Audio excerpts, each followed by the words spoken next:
Welcome to the studio at African Utility Week and PowerGen Africa. Today I am speaking with Ravindra Joshi about the African energy market. Welcome to our studio. Thank you. Thanks for having me here.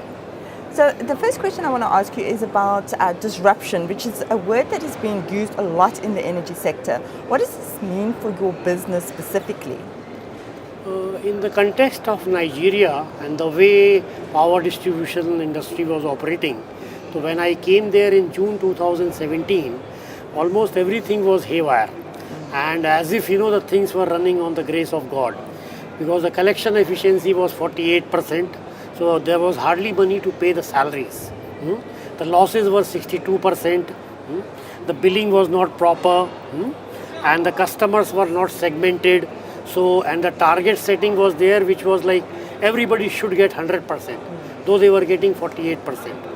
So the biggest disruption I did was that setting the, organizing the departments which are, effectively required for a power distribution industry to run.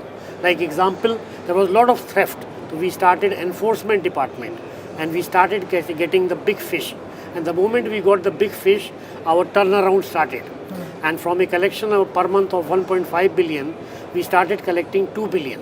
And where the salary was hardly paid, people got incentive paid when they achieved 2 billion collection in a month.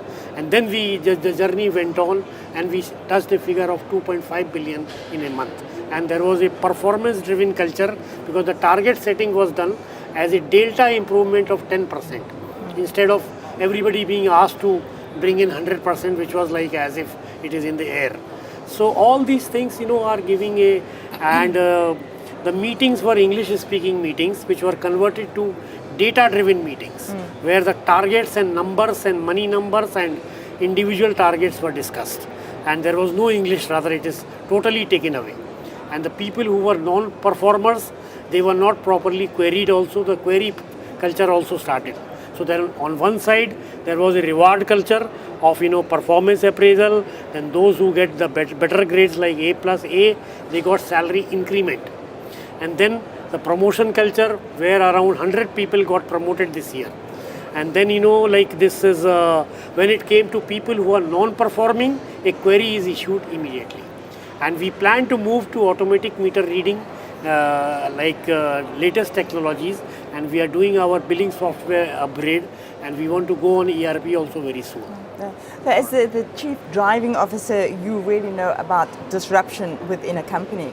But let's talk about the energy transition and what this means for the market in Nigeria. Transition, my always preference will be to move to solar. Because, I am handling an area of 67,000 square kilometers. And in my area, there are around 1,000 villages. And those village people are extremely poor. So what happens that, of course, we have started in 3 villages, a model called Winning the Heart model. In that, of course, we start women literacy centers. We talk to the village head.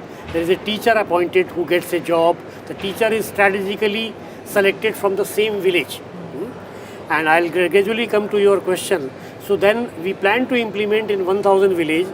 My wish will be that we install in each of these villages a micro grid with a solar power being the source. So as I can give them power at a very low investment, and it depends who takes up the investment. Even the government can take the investment in the interest of the citizens of the country. And then of course the cost which will be paid by the people for lighting their homes will be much lesser. Solar power is the way, I'll say. Yeah. So going back to the company, digitalization is something that is enabling the sector. How is it enabling your company?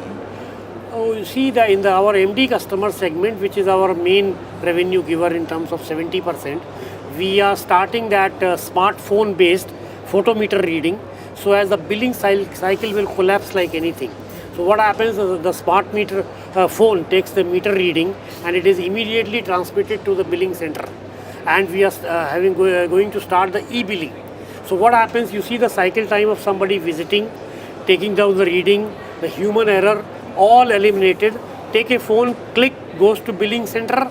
Billing center immediately enters the billing amount. the meter reading, Yes. and the e-bill sends the bill to the customer's smartphone. So this is one thing which will be totally, turning around the process of the billing. And gradually we will start this for our other customer segments also, for various things.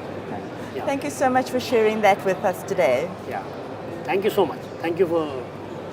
Thank you for watching. Yeah. Subscribe to our channel now for more industry-related content.